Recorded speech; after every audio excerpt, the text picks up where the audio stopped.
Bueno, ¿qué tal? Buenos días, formalmente. Comenzamos una nueva clase de Introducción a la Economía. Hoy vamos a ver los temas asociados a dinero y temas de política monetaria, pero antes hay algunas dudas respecto a cuestiones de política fiscal. Una de ellas está asociada al tema de los estabilizadores automáticos y la importancia que tienen en el desarrollo de la política. La cuestión clave allí es, ¿qué es más relevante? Si la discrecionalidad del político, cuando uno dice la discrecionalidad del político, es porque está pensando en un gobernante que se levanta a la mañana y dice, bueno, hoy tenemos que ayudar a los pobres que les pasó tal cosa, o hoy tenemos que ayudar al empresario que se cayó, o a los consumidores. Digo, así puesto de esa manera un poco burda, pero eso es un acto discrecional. Lo hemos visto en nuestra situación económica en todo este último tiempo, obviamente obligado por las circunstancias en todo el mundo, pero ¿dónde estuvo la discrecionalidad? En salir a decir, bueno, hay que ayudar a los que no tienen ingresos. No estoy poniendo en duda que no hay que hacerlo, pero eso es discrecional. No hay ningún hecho concreto que permita que la ayuda, el IFE o los créditos o un montón, que esa ayuda concreta no dependa de una gestión burocrática previa. Entonces ahí aparece la discrecionalidad. Por el contrario, cuando tenemos problemas de demanda agregada, que en rigor es eso lo que estamos analizando, el accionar del Estado puede ser automatizado, asociado a este concepto de los estabilizadores automáticos. ¿De qué manera? Lógicamente, si hay una contracción de la demanda agregada, una caída de la actividad económica, ¿qué es lo que va a estar ocurriendo? Lógicamente, entre otras cosas, menos consumo, pero también va a haber despido. Va a haber dos cosas, menos consumo que implica menor recaudación tributaria y menos actividad económica que implica potencialidad en el despido, ¿no? O sea, en el aumento del desempleo, de la tasa de desempleo. Entonces, ¿cuál es el estabilizador allí? Por el lado de el empleo, lo podemos ver con el seguro de desempleo. Fíjense ustedes que en Argentina el seguro de desempleo casi no funciona, si bien existe, son muy pocos los que acceden a él, esencialmente por algo que conversábamos en su momento, que tiene que ver con el alto grado de informalidad en el empleo. Sin perjuicio de ello, hay un seguro de desempleo, una variante, que es la que se usa en el ámbito de la construcción, que es un fondo, es el fondo de empleo, es decir, es un fondo que los albañiles, es decir, los que participan del ámbito de la construcción, cuando se quedan sin empleo, pueden recurrir a ese fondo. Bueno, esa idea de ese fondo que está constituido por las empresas, son aportes con las empresas y parte de un dinero de los empleados, pero más que nada de las empresas, es una idea que anda dando vuelta como una de las posibles reformas asociadas al concepto de hacer más fácil contratar y por ende también más fácil despedir, pero que cuando haya despidos haya este seguro, este fondo que sirva. Entonces, ¿cuál es el sentido y por qué la automaticidad? Me quedé sin empleo, voy y puedo acceder al seguro de desempleo. Entonces la demanda agregada, el nivel de ingreso disponible de los individuos, se ve de alguna medida, en alguna medida complementado, es decir, no es una caída tan abrupta. En el caso de los impuestos proporcionales a la renta, que es otro de los estabilizadores automáticos, también funciona en el mismo sentido. Es decir, si hay menor demanda, pago menos. O sea, si hay menor actividad económica, pago menos. En términos de la proporción de los ingresos. Entonces, allí es donde aparece, abril creo que era, abril, ahí es donde aparece la idea de por qué es más relevante desde el punto de vista del análisis de la teoría económica que la discrecionalidad. La discrecionalidad pasa por si el político se da cuenta, o sea, si el gobernante se da cuenta, punto uno, si tiene capacidad para accionar y puede generar. Fíjense que nos hemos movido con decretos de necesidad y urgencia. Esto significa que un montón de decisiones no han pasado por el Congreso, que luego cuando el Congreso las toma, las tiene que convalidar o no. Bueno, entonces ahí hay todo un ruido que impacta sobre esto. Entonces ahí se ve el por qué esta cuestión de la discrecionalidad frente a el hecho de los estabilizadores automáticos. Bien. ¿Hay alguna otra duda respecto a esta cuestión o de política fiscal o de sector externo? ¿Alguna? A ver si han planteado alguna duda. Estoy viendo. No. ¿Están vinculadas a dinero? No. Parte no. Bien. Ok, entonces estoy viendo las dudas que plantearon respecto a dinero. A ver, antes de avanzar, ¿por qué entramos en esta parte? Bueno, desde el punto de vista del conocimiento que tenemos de la macro, ya hemos observado, ya hemos analizado los modelos, volveremos a ellos apenas en una semana más, volveremos a los modelos. Pero, ¿qué es lo que pasa? Bueno, una vez que yo ya tengo la idea general, necesito incorporar el concepto de cómo fluye la economía y cómo se desenvuelve a partir de la existencia del medio de cambio.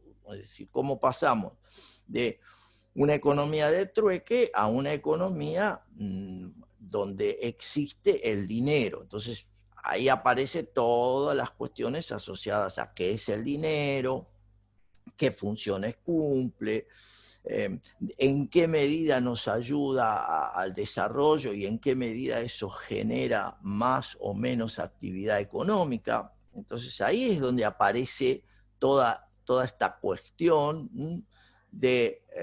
para eso ustedes recuerden que tienen en función de las lecturas, el capítulo 23 y el capítulo 24 de Samuelson, también Mankey, si quieren, lo tienen en el material de lectura, capítulo 29. Pero, lógicamente, ¿por qué tenemos que hablar de dinero? Bueno, porque ya habíamos planteado, el trueque es ineficiente. El hecho de intercambiar cosas nos hace asignar tiempo a encontrar quién tiene lo que yo quiero o a quién le sirve lo que yo tengo. Bueno, esa ineficiencia es la que un medio de cambio comúnmente aceptado, que es la definición de dinero, es lo que reemplaza, es decir, lo que busca resolver la ineficiencia. Entonces, esa idea de ineficiencia para que yo pueda resolverla, tengo que encontrar un algo, porque en definitiva es eso, es un algo, en principio, que cumpla con determinadas funciones, que me sirva para el intercambio, y por eso de ahí viene la idea de la primera función clave de todo aquello que quiera llamarse dinero, es que pueda ser un medio de cambio. Empiecen a pensar esto como cuáles son las cuestiones concretas que a mí me permiten decir si un papelito pintado es dinero o no es dinero y por qué. Digo, papelito pintado, nada, un pedazo de papel, un billete o no, un pedazo de papel. Podría ser una marquilla de cigarrillo, el pedazo de papel. Y podría ser dinero, y depende qué, pero fíjense que las funciones con las cuales yo me tengo que encontrar para hablar de dinero, que sirva para el intercambio, que sirva para contabilizar, esto es que me permita ir a la verdulería y comprar 1 kilo de tomates y 1 kilo de peras, y el resultado no sea toma pera o pera toma o lo que sea, sino que sea una cantidad de pesos. Noten que si yo no tuviese una unidad de cuenta, no tendría forma de identificar kilo de tomate más kilo de peras, ¿qué quiere decir? ¿Cuánto cuesta? Para eso está la unidad de cuenta. Entonces ahí tengo una segunda función clave en la idea del dinero. También es importante entender que si yo tengo algo a lo cual llamo dinero, es porque me sirve para respaldar y para resguardar el valor de eso. O sea, me sirve para tener, a ver, algo para usar mañana. O sea, no lo uso hoy, pero lo puedo usar mañana. ¿Por qué puede ocurrir eso? Bueno, en principio porque sigue valiendo lo mismo. Piensen ustedes en cualquier cosa que ustedes dejan de usar y la tienen guardada y en el futuro la vuelven a usar. ¿Por qué hacen eso? Bueno, porque sigue sirviendo. O sea, el valor de la cosa sigue existiendo. Con el dinero es lo mismo. Piensen ustedes que si yo tengo moneda en mi poder, me quedo con pesos, es porque pienso que el mes que viene puedo comprar lo mismo que compro hoy con esos pesos. Me los quedo, no los llevo al banco, nada, me los quedo. Noten ustedes que la esencia de tener parte de nuestra riqueza en algo que llamamos dinero está asociada a que esperamos seguir comprando lo mismo mañana, pasado, que hoy, lo mismo. Entonces ahí viene la idea de el depósito de valor. Rápidamente ustedes se dan cuenta que en una economía como la nuestra, esto explica gran parte de por qué todo el tiempo están leyendo, hasta la señora vicepresidente saca una carta hablando de que el problema de los argentinos es que somos bimonetarios y eso es un problema. Y en realidad eso es una derivación de lo que estamos viendo ahora.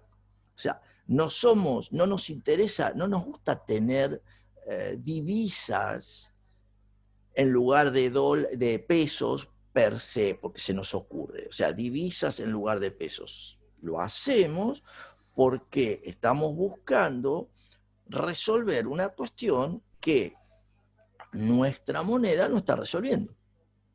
Este es el tema. Y es la tercera función, depósito de valor. Si yo no espero comprar lo mismo el mes que viene con los 100 pesos que me guardé en el bolsillo, que es muy posible y casi seguro que intente comprarme algo que me permita mantener el poder de compra de esos 100 pesos. Llámese divisa, llámese una bolsa de cal o cualquier otra cuestión que les parezca que mantiene el valor. Pero usted dice, bueno, pero eso ya no es dinero. No, claro, exactamente, ya no es dinero. O sea, son las decisiones que tomamos para preservar el valor de nuestra riqueza, de lo que nosotros tenemos. La tercera, la cuarta, es obviamente la de proporcionar la liquidez. La proporcionar liquidez, ¿qué quiere decir? Que esta mercancía a la cual damos en llamar dinero nos sirve para rápidamente acceder a otras cosas. Y este es un tema clave porque, por el cual muchos otros activos no son dinero. Piensen ustedes algo muy común ahora, las criptomonedas, el Bitcoin y demás. Facilitan el intercambio. Sí, exactamente. Pero ahí está el punto, por eso les digo para que vean la situación. Las criptomonedas mantienen el valor, sirven para el intercambio, pero son líquidas. Es decir, ¿es fácil comprar otras cosas? Todavía no. No quiere decir que no se pueda ir a tomar un café en algunos bares o pagar el taxi en algunos lados con criptomonedas. De hecho, eso ya ocurre. Pero todavía decir, tengo en mi billetera virtual bitcoins, es meramente como una forma de resguardar el valor de mis cosas, de mis activos, pero no me sirve todavía para comprar y vender. Comprar y vender, ir a comprar el diario, o ir a comprar una heladera. No, todavía eso no está. Todavía eso no está. Por eso la liquidez es el gran tema que me sirve también para ver algo que ustedes plantearon como duda, es el concepto de los agregados monetarios, es decir, el grado de liquidez es el que define el total de dinero que estamos analizando, es decir, el concepto de qué definiciones de dinero estamos usando. Pero por el momento estamos viendo esto como la función básica. También es cierto que a lo largo de la historia lo primero que pasó fue que pasamos de hacer trueque con cosas a ver que algunas de esas cosas tenían tanto valor de uso como valor de cambio. Un hecho contable para ustedes, tenía valor de uso y valor de cambio. Y es ahí cuando eso nos dimos cuenta y en qué se observa. En aquellas cosas que podían servir para el intercambio, tenían un valor más o menos uniforme, eran divisibles, eran escasas, porque se dan cuenta que no tendría mucho sentido decir que una bolsita de arena me sirve para comprar y vender. ¿Por qué? Es divisible, sí, es una bolsita de arena, la puedo dividir, pero ¿es escasa? No. Entonces, una bolsita de arena, como ejemplo, no tendría sentido para usarla como dinero. Sin embargo, una bolsita de sal, escasa, divisible y escasa, sí se usaba como dinero. De ahí viene el concepto de salario, por ejemplo, pagar con sal a los trabajadores, y se pagaba con bloques de sal. Los metales preciosos, que podían ser, son escasos, son divisibles. Entonces ahí aparece la figura del dinero mercancía. Me sirve como medio de cambio, me sirve como depósito de valor, como unidad de cuenta, y tenía liquidez. ¿Por qué? Porque se podía utilizar en intercambio y no perdía valor porque era escaso. De hecho, ustedes saben que una de las primeras épocas, problemas de la llegada al Nuevo Mundo por parte de los españoles, no es el descubrimiento, ya lo habían descubierto, pero no importa, la llegada al Nuevo Mundo trajo aparejado una gran afluencia de oro y piedras preciosas al Viejo Mundo. Y esto generó claramente la inflación, o sea, generó procesos inflacionarios porque de repente había más de eso que en el Viejo Mundo era escaso. El oro, es decir, la base de las monedas. Entonces la inflación en el siglo XV se produce, entre otras cuestiones, por la afluencia de oro y piedras preciosas desde América a Europa. Entonces, estos son temas vinculados al dinero mercancía. Pero claro, en algún momento el hecho de generar monedas de oro, monedas de plata, que valían por su peso, y ahí viene de nuevo la importancia de valor de uso, valor de cambio. Yo siempre lo planteo de esta manera. El poderoso de turno, que era el que tenía la capacidad de acuñar monedas, buscar el oro, buscar la plata, o sea, buscar metales preciosos y darle forma con su cuño, por eso acuñar, con su cuño, con la cara y con la ceca, es decir, con la imagen del poderoso de turno, el que fuera. En determinado momento, como todo poderoso en definitiva, busca más poder. ¿Y qué significaba eso? Que había que conquistar.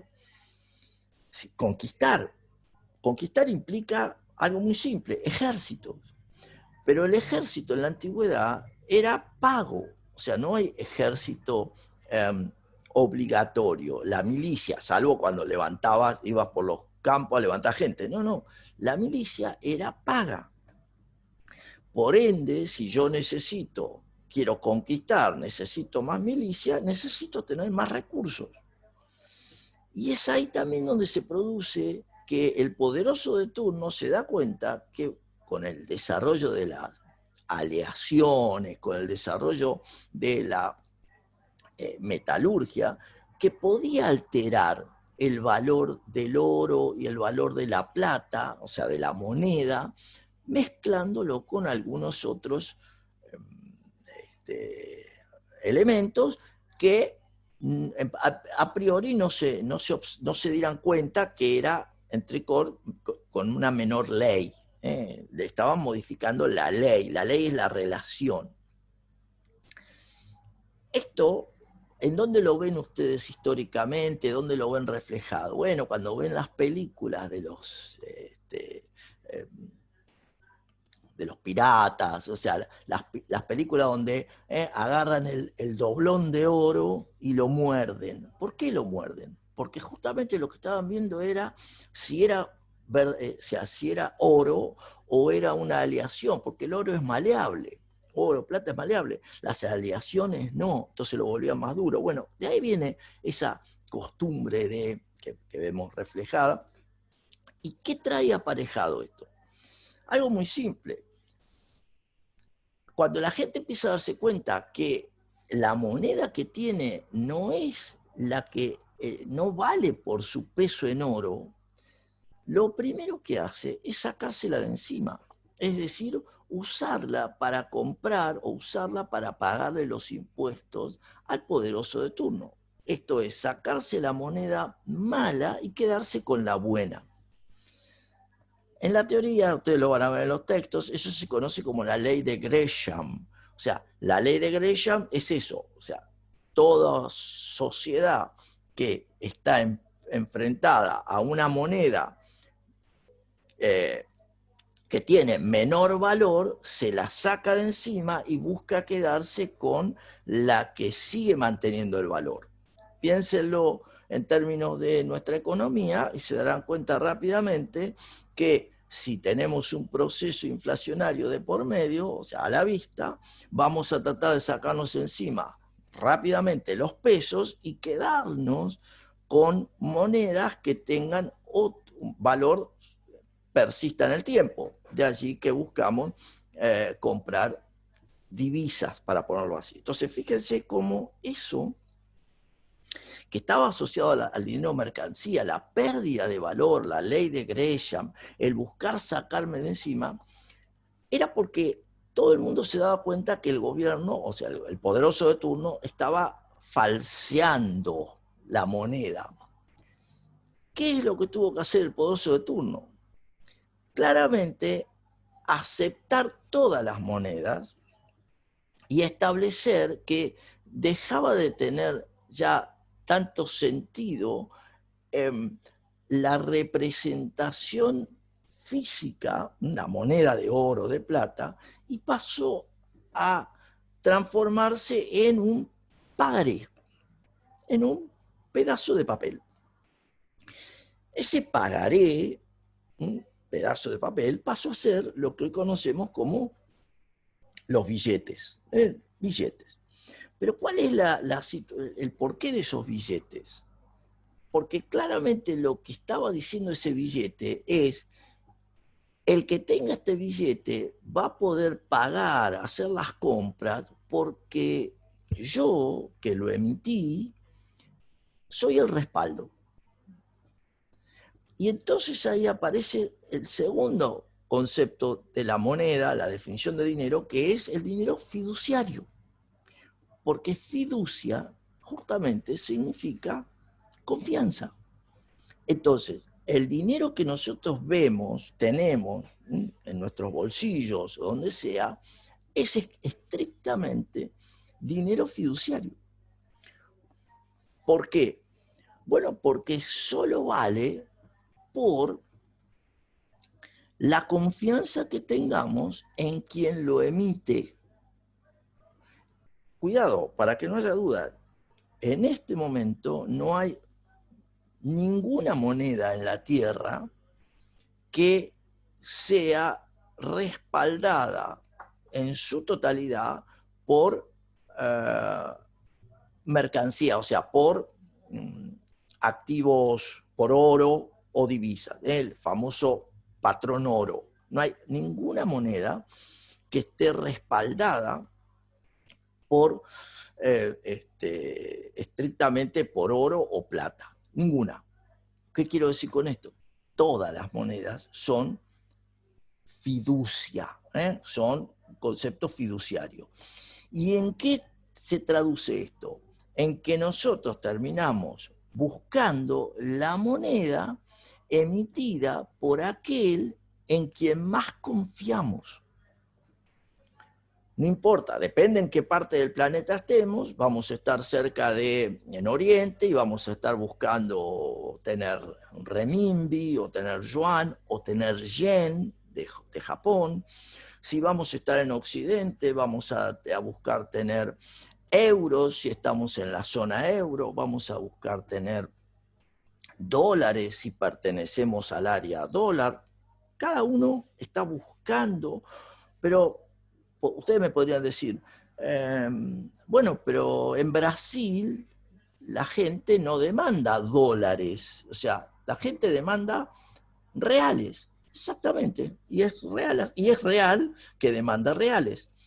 ¿Por qué? Porque confía en las decisiones que toma el que emite esa moneda, o sea, el que está respaldando esa moneda. Digo, para que se hagan toda la idea de cómo funciona.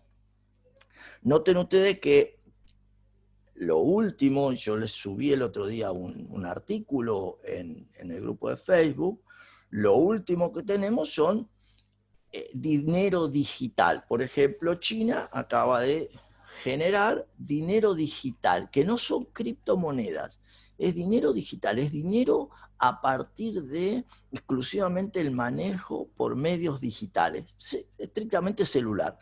Si ustedes por ahí han visto videos y demás, hoy por hoy en China, gran parte de los intercambios se pagan a partir del uso del celular, por código QR o demás. Bueno, eso se está incorporando en la Argentina Suecia, por ejemplo, ya casi no tiene dinero en términos físicos, quedará algo así como el 2% de una cantidad de dinero, como digo, físico, no hay.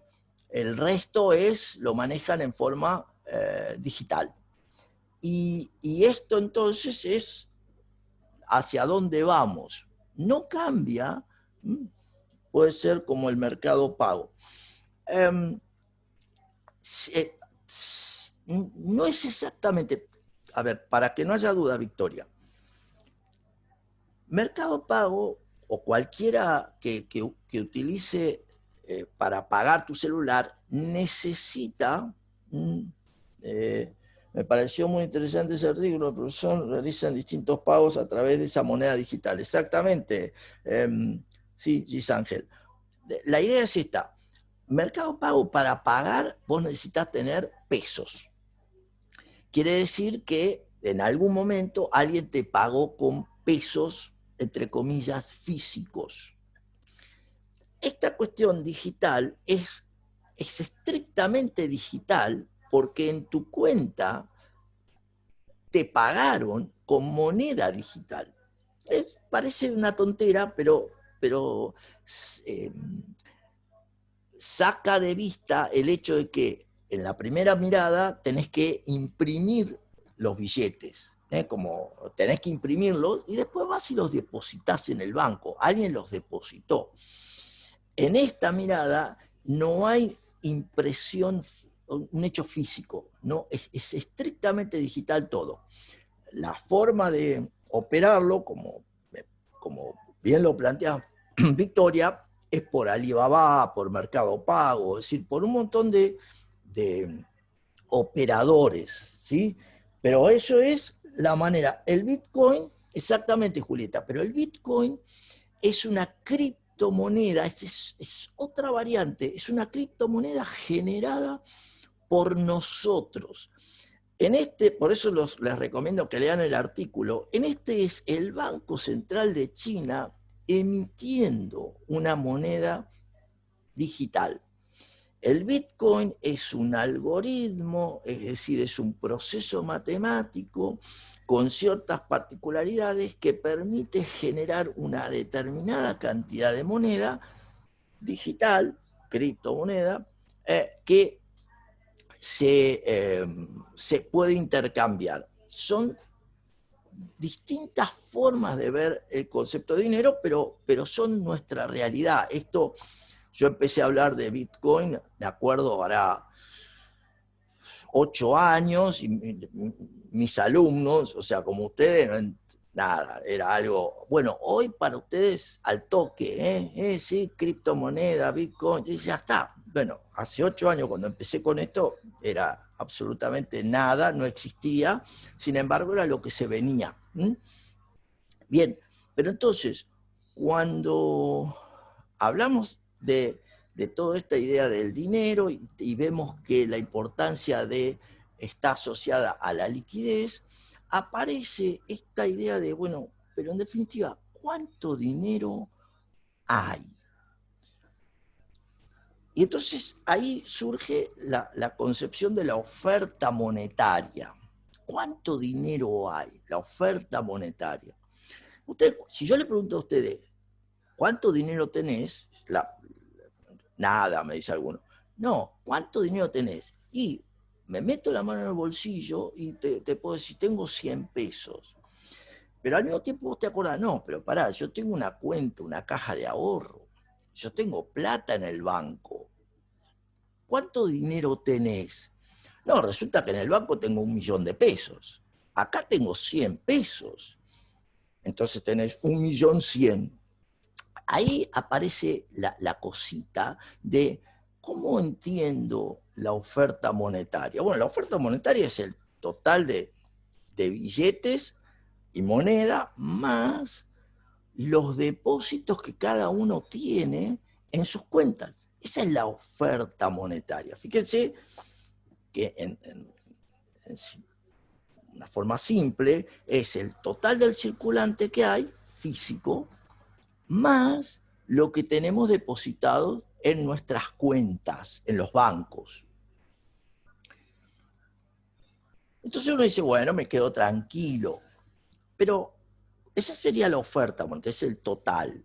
Ahora bien, pero ese total, esa oferta monetaria, que como lo vemos en pantalla, es el efectivo, el poder público, más los depósitos, yo también puedo hacer una discriminación en base a el grado de liquidez que tengan mis depósitos. Entonces, epa, ¿qué estamos diciendo ahí? Para entenderlo así, ¿cuán fácil puedo ir y obtener mi dinero que está en el banco? Bueno, ustedes dirán, bueno, son los distintos tipos de depósitos. Entonces, uno puede decir, sí, es fácil, si yo voy al banco, yo voy al banco y digo, tengo depósitos, tengo depósitos, ¿de qué tipo de depósitos tengo? Y el más fácil es en cuenta corriente. Es decir, cuenta corriente, ¿qué quiere decir? Que es el depósito a la vista. A la vista quiere decir que es el más líquido de todos. Es el que yo puedo ir y obtener mi dinero ¿contra qué? Contra un cheque. Es claro que en la Argentina estamos usando muy pocos los cheques, lo hemos dejado de usar por algo muy simple, los usan las empresas porque nos cobran un impuesto a los débitos y créditos bancarios. Entonces, los argentinos hemos dejado de hacer algo que era común antes, usar cheques para pagar. Lo usan las empresas, sí, pero nosotros, tal vez muchos de ustedes no hayan ni siquiera visto un cheque. Sin embargo, la cuenta corriente yo puedo obtener mi dinero por medio de un cheque, o sea, puedo pagar con un cheque. Segundo grado de menor liquidez es la caja de ahorro. O sea, la caja de ahorro que tiene que yo tengo restricciones para obtener mi dinero.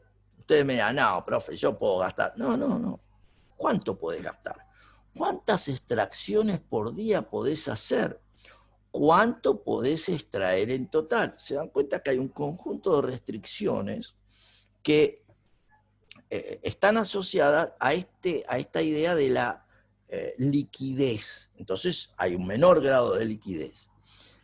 Y obviamente el menor grado de liquidez total es mantener nuestro dinero en a plazos. Entonces, a plazos. Este es el menor, el plazo máximo. El máximo, ¿cuánto es? 365 días. Ese es el máximo del plazo que yo puedo mantener mi dinero. Entonces, en función de cada una de estas definiciones, aparece el concepto que ustedes tienen en la teoría como los agregados monetarios.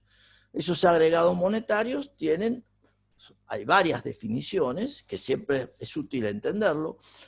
El agregado monetario M0 normalmente no aparece, es el efectivo. O sea, es el máximo grado de liquidez, el efectivo. El efectivo es concreto, si tengo un billete en la mano, ese es el M0, si se quiere. El M1 refleja tal vez una de las medidas más comunes de la economía, depósitos a la vista más efectivo. La más usada en general es M2, donde a M1 le sumamos los depósitos en caja de ahorro. ¿Qué quiere decir esto? ¿Qué es lo que analizamos cuando nos planteamos por los procesos inflacionarios, como ya lo hemos visto? Che, el gobierno está emitiendo. ¿Dónde me fijo para darme cuenta cuánto emite? ¿Me fijo en M0, me fijo en M1, me fijo en M2? ¿Qué me fijo? No se hagan problema, todo esto lo van a ver en profundidad en macro. Esto no, nosotros acá lo vamos trabajando para que ustedes lo lo utilicen. Entonces tengo M2 como uno de los indicadores más usados. Cuando le incorporo los plazos fijos, estoy viendo la cantidad de dinero que está disponible en el sistema durante el año.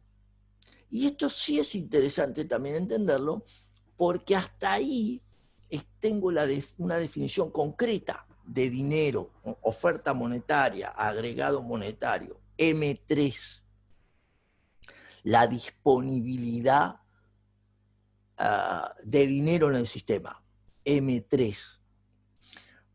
Pero a esto todavía le puedo sumar algo más, que es el conjunto de los activos financieros que generan la intermediación bancaria. Miren, noten que acá ya empiezan a aparecer conceptos un poquito más finitos. ¿Qué es lo que estamos diciendo en M4? Que ya pasé la barrera de el mero dinero para sumarle un activo, un instrumento que paga tasa de interés. Y ustedes dirán, ¿pero el dinero no paga? No, el dinero no paga. ¿Pero cómo? Si yo voy al banco y lo dejo depositado, el que te paga es el banco. Pero no el dinero no paga tasa de interés. Por tener dinero en el bolsillo, cualquiera de ustedes déjese el dinero en el bolsillo y se dará cuenta que no paga, no se multiplica el dinero en el bolsillo. Sin embargo, si lo llevo al banco, eso es otra cosa. Por dárselo al banco, el banco me va a pagar intereses. Pero el M4 incorpora activos financieros, los bonos, las obligaciones negociables, son instrumentos que necesitan el respaldo de un banco para poder ser intercambiados. ¿Qué quiero decir con esto? Una empresa que busque acceder a fondos porque necesita hacer una ampliación, tiene que comprar equipamiento y no quiere pedir un préstamo. Fíjense, dice, no, yo voy a salir a buscar fondos emitiendo un título de deuda, un bono, una obligación negociable. ¿Quién me respalda para hacer esto? Un banco. Voy a buscar un banco que mire mis cuentas y que en definitiva, se haga responsable si yo no pago. Obviamente el banco toma sus recaudos. Pero entonces, eso que es la forma de acceder al mercado de capitales, ahí aparecen los bonos. El gobierno también emite bonos, sí, el gobierno también, pero acá nos estamos focalizando en todo lo que tiene que ver con el accionar de las instituciones de intermediación bancaria, o sea, intermediación financiera. Entonces, el máximo grado de agregado monetario es M4. Entonces, aquellos que preguntaban por los conceptos de agregado monetario, ¿y para qué sirven? Recuerden, tiene que ver con la liquidez del sistema. ¿Qué significa la M? Bien, buen punto, Victoria.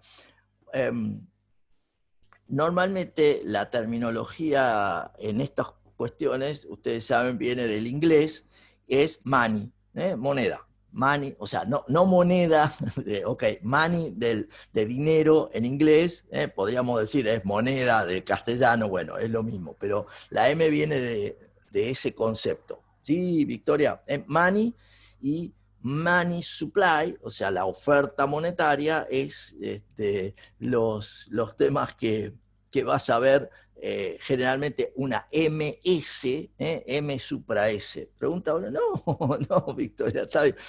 Nunca. O sea, o sea, ustedes tienen que preguntar todo lo que se les ocurra, para eso estoy yo. O sea, obviamente, después uno se da cuenta, qué bola. Bueno, pero no importa, eso es lo de menos. Eso viene después. Ok, entonces, ¿qué pasa para entender toda esta cuestión de la situación? Lo voy a plantear, esperen, acá. Piensen ustedes de dónde aparece esta idea de la creación secundaria o la creación del dinero y el efecto que esto tiene, la aparición de los bancos. En definitiva, los bancos surgen como una forma de darle seguridad a la tenencia de eso que eran las monedas de oro, el patrón oro, el respaldo completo. Tengo 100 monedas. Acuérdense las películas. La gente por los caminos yendo con el tesoro, con sus monedas en la bolsa. Y eso era así. ¿Por qué? Porque no había ningún lugar donde dejar el tesoro, lo que yo tenía. Hasta que aparece alguna figura, ustedes lo van a encontrar en los textos, como la figura de los, digamos, orfebres, aquel que trabaja con los metales preciosos, que es, en definitiva, quien pasó a ser quien le podía dar seguridad, quien podía recibir la tenencia de oro, o sea, de monedas que cada uno tenía. Lógicamente, como películas del viejo oeste, claro, con la bolsa de dinero, sí, digamos, en la antigua, en Europa, en la Edad Media, en China, en cualquier lado, siempre se ocurrió eso, o sea, moverse con el respaldo, por eso el patrón oro es el que tengo 100 monedas y son todo el dinero que hay. 100 monedas de oro es todo el dinero que hay. Y punto. Entonces, 100 monedas de oro que te pasará de uno a otro en la compra y venta, pero no deja de haber más que eso. Puede ser que antes se la dejara a los regidores de las tierras, quienes eran los que podían responder a la seguridad de su... Sí, o sea, está bien, Emilio. Esa figura el regente, como planteás vos, pero el regente en muchos casos también tiene ahí que ver con el cobro de impuestos o el servicio por, acuérdense que estamos en la época feudal, entonces ahí hay varias situaciones, pero en todas las figuras, en definitiva, había alguien que le daba respaldo, es decir, le daba seguridad a la posibilidad de dejarle las monedas en custodia. El punto es que si yo tengo, digamos, la cantidad de dinero, M, que son 100, son 100. El activo y el pasivo, para el caso, son 100 monedas. Ahora bien, ¿qué pasa cuando esas 100 monedas se las dejo en custodia a un orfebre, a un ente, el regidor, no importa la figura? En principio, cuando yo vuelva, le voy a pedir, digamos, que me devuelva las 100 monedas y seguramente me cobrará por el servicio de haberme custodiado las monedas. Que esto era originalmente como se manejaba el sistema.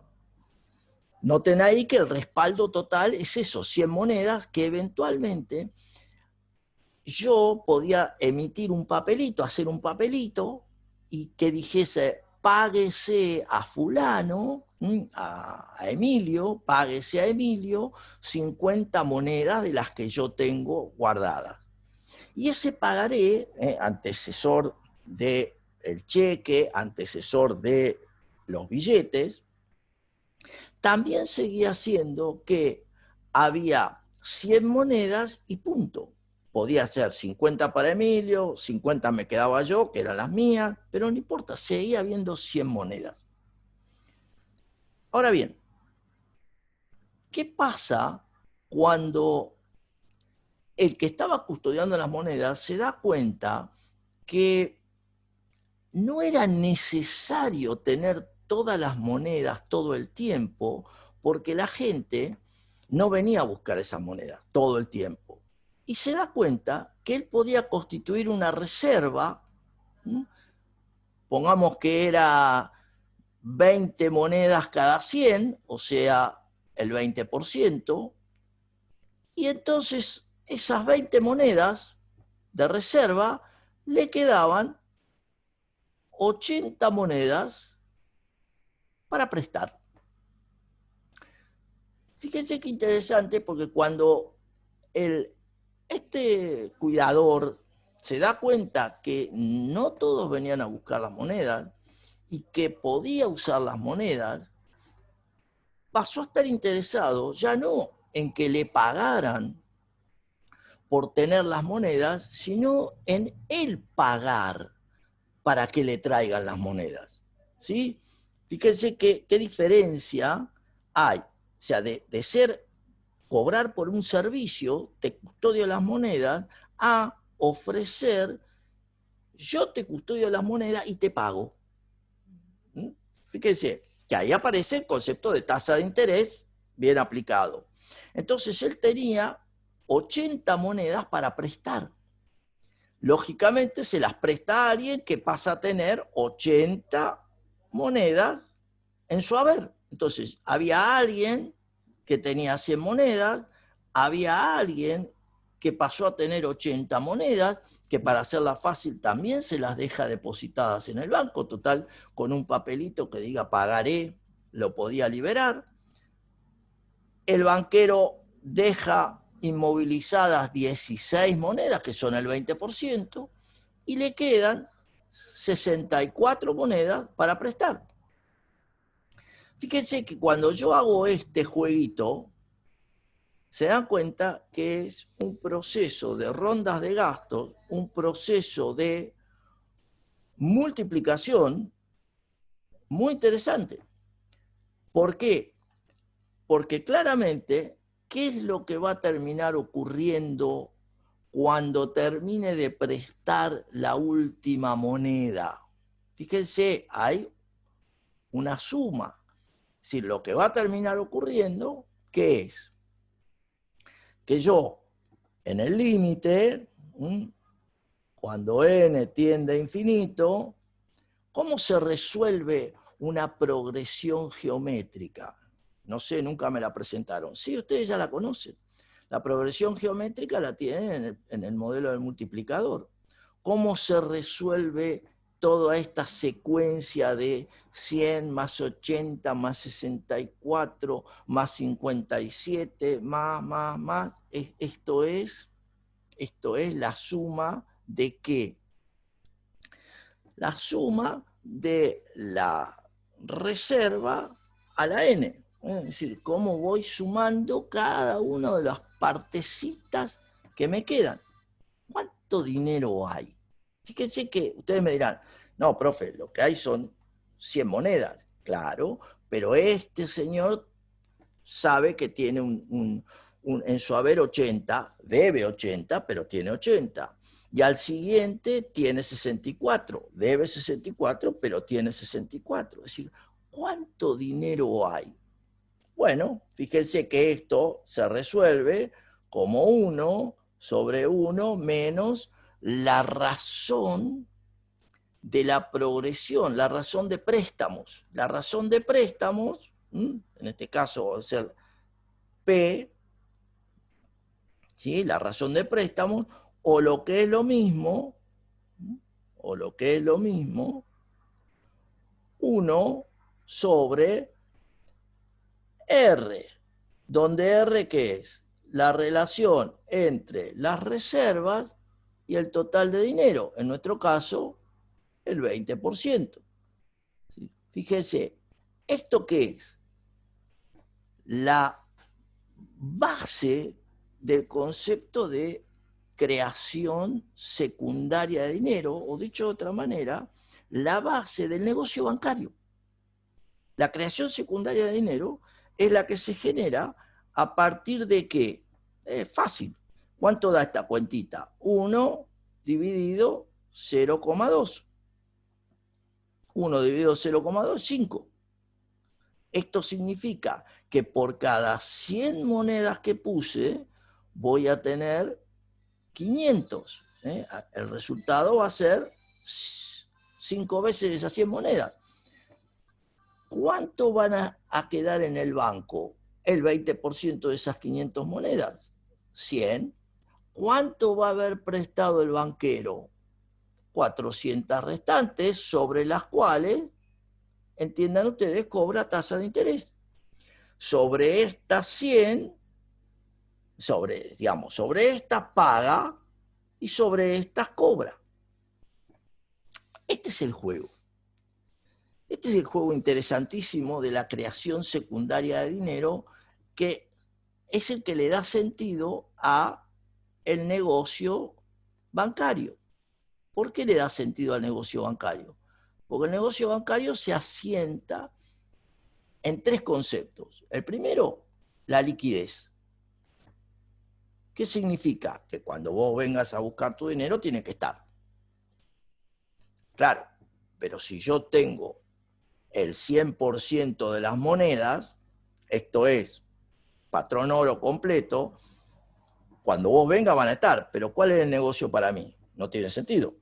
Entonces, la segunda pata del negocio bancario tiene que ver con la rentabilidad. ¿La rentabilidad qué es?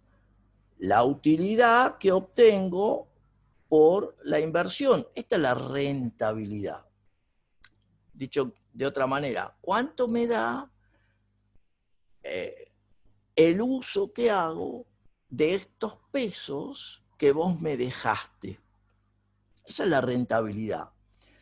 Noten entonces ustedes que ¿qué me va a interesar? Ser lo más rentable posible, porque ahí está mi negocio. Pero, y ahí viene la tercera cuestión, ¿qué pasa cuando por alguna situación todo el mundo quiere recuperar sus monedas? Esto nos ha ocurrido en la época de, ustedes todavía muchos no habían nacido, pero la situación del corralito, o sea, finales de, o sea, el 2001, situación del final del gobierno del doctor de la Rúa, también nos pasó en los años 70, época del gobierno militar, también nos pasó en la época peronista, o sea, nos ha pasado varias veces, lamentablemente. Pero, ¿qué quiere decir esto? Que por alguna circunstancia, esto es lo que vemos en la crisis de los años 30 en los Estados Unidos, la quiebra de la bolsa, la quiebra de los bancos. Esto es exactamente lo mismo Me compré la cama que siempre quise. de la reserva. No sé, Pues yo no tenía cama. Pedro, la pregunta. Me acuerdo que dije, me la voy a comprar porque no tengo cama. Y hace que estoy trabajando, no tengo una cama. No te entiendo, Natalie, si me estás hablando a mí. Perdón. Entonces, la idea es que la rentabilidad, cuando yo quiero ser muy rentable, tengo todo mi dinero como banco puesto en préstamos, puesto en bonos, es decir, buscando rentabilidad. Pero ¿qué ocurre si vienen a buscar, digamos, una corrida bancaria? La gente quiere tener, creo que se crea reserva, creo que leí, sí. No, la reserva, Pedro, en rigor, las reservas se crean en función, es lo que les explico, es una decisión de cada banco de separar parte del dinero, ¿sí? Es una decisión de cada banco de separar, conformar la reserva fraccionaria o el encaje, esta proporción reserva sobre cantidad de dinero, es una decisión de cada banco. Ya lo vamos a ver en la próxima clase, cómo el Banco Central, la autoridad monetaria, interviene. pero esto es una decisión privada, es una decisión asociada a cuánto dinero necesito tener a la mano. Para que no haya dudas en ustedes, piensen en un banco que se dedica exclusivamente a atender jubilados, como el Banco Industrial, por ejemplo, y que los jubilados el primer día de mes, cuando cobran, todos quieren tener su dinero en la mano. La cuestión de liquidez, frente a un banco como el Banco Macro o otros bancos, el Banco Patagonia, que atienden más una cartera empresaria, donde las empresas no necesitan tener liquidez. Es más, le aportan al banco la liquidez. Entonces, la reserva que cada uno de esos bancos, la reserva, el encaje, la reserva que deciden tener, es una cuestión más bien técnica, que está asociada a eso.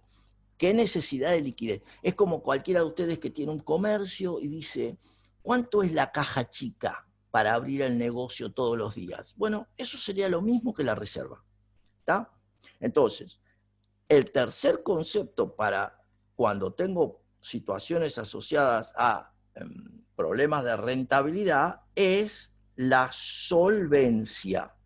Esto es la cantidad de activos en función de los pasivos con los que cuento.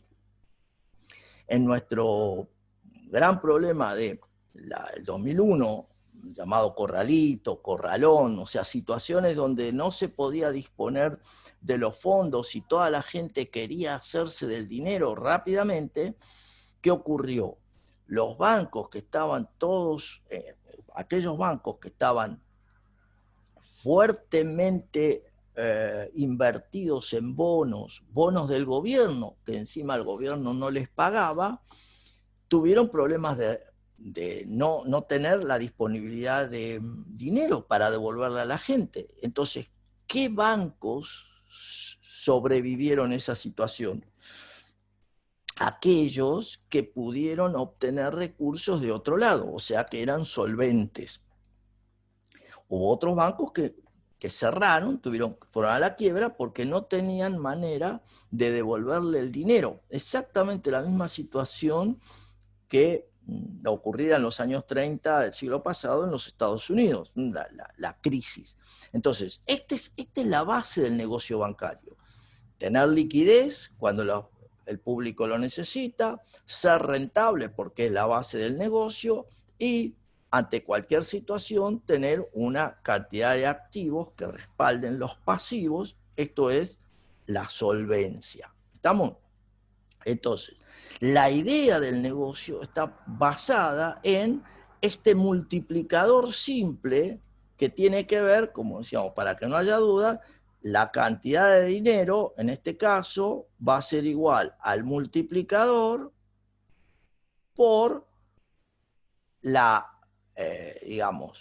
los depósitos o el circulante, entendido el circulante, los billetes y monedas que haya, esto va a ser la cantidad de dinero del sistema.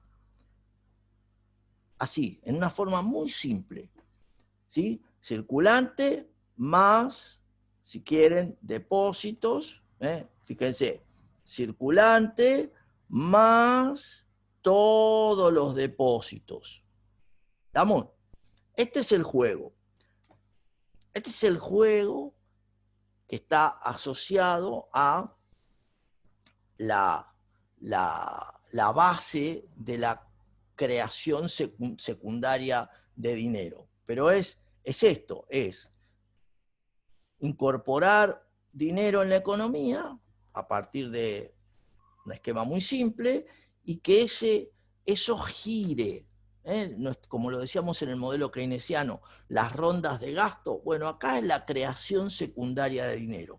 ¿Cómo se produce la creación secundaria de dinero? Por la intervención bancaria, porque si no, no habría posibilidad. Si no hay quien tome un depósito y que luego lo preste, no hay posibilidad de la creación secundaria. Es decir, la figura del intermediario bancario es la que le da el sentido a este negocio, que después vamos a ver cómo regulamos a partir de la intervención del Banco Central. Pero por el momento es el negocio, como alguien planteaba por allí, en el viejo oeste. Un banco en el viejo oeste, en esas películas. ¿En qué se basaba? En alguien que tenía suficiente capacidad de respaldo, que se instalaba y que tomaba de la gente depósitos y los prestaba. Pero la base del banquero era eso, era alguien que tenía una riqueza propia que la usaba para respaldar ese negocio. Y ahí está. Entonces, por eso la liquidez, la rentabilidad, la solvencia, por eso todas las historias de robo a los bancos, siempre había físico, siempre había el traslado físico.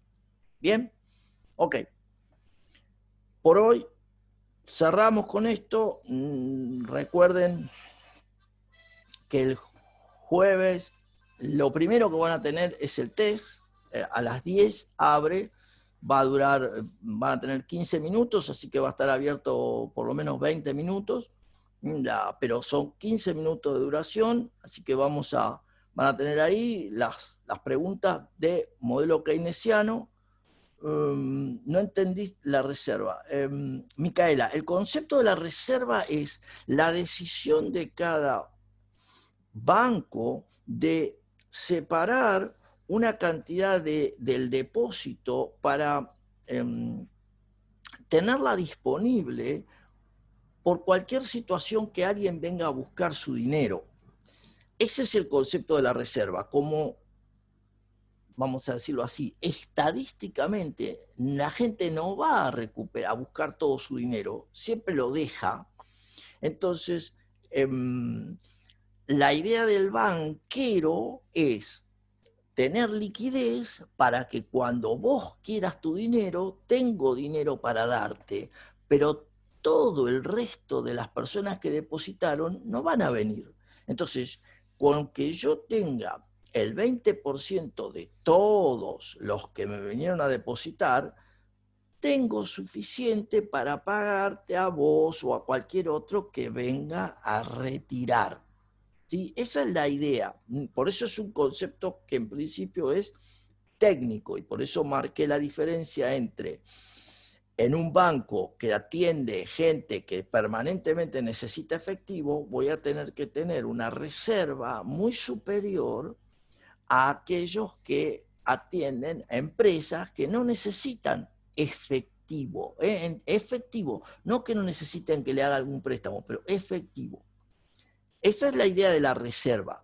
Te lo pongo más fácil. Si vamos a cualquier banco, vas a ver que tienen efectivo. ¿Dónde? En los cajeros automáticos y en las cajas y en la caja fuerte. Ese efectivo es la interpretación de el encaje, del concepto de encaje, reserva fraccionaria y demás. De cada banco y sus sucursales, tener cierto porcentaje de reserva para tener el momento. Exactamente, Victoria, sí. ¿Se entiende, Micaela, entonces lo que es la idea de la reserva? Bien, ok. Me imagino que debe andar por ahí. Acá estoy, Edu. Estás para que te busco. Dale. A ver si te encuentro. Acá está. Dale. Bien. Ahí está. Entonces, con esto, como decíamos, ahora le dejo la posta a Manuel. Sigan trabajando. Todos estos temas los vamos a evaluar la otra semana. La semana próxima, no creo que el martes, los vamos a evaluar seguramente el jueves, o por ahí dejamos pasar un poquito más para que tengamos todo el tema de dinero y política monetaria resuelto y aplicado en el modelo clásico y en el modelo keynesiano. ¿Sí? Así que por hoy yo los dejo, les agradezco. Cualquier duda, como siempre, me mandan correo o avisan. ¿Sí? Bien, pásenla lindo. Salgo. Chau, Edu, que andes bien. Chao. Bueno, gente, hacemos 10 minutos de recreo y 45 arrancamos, ¿les parece? 9 minutos de recreo que haría. ¿De acuerdo?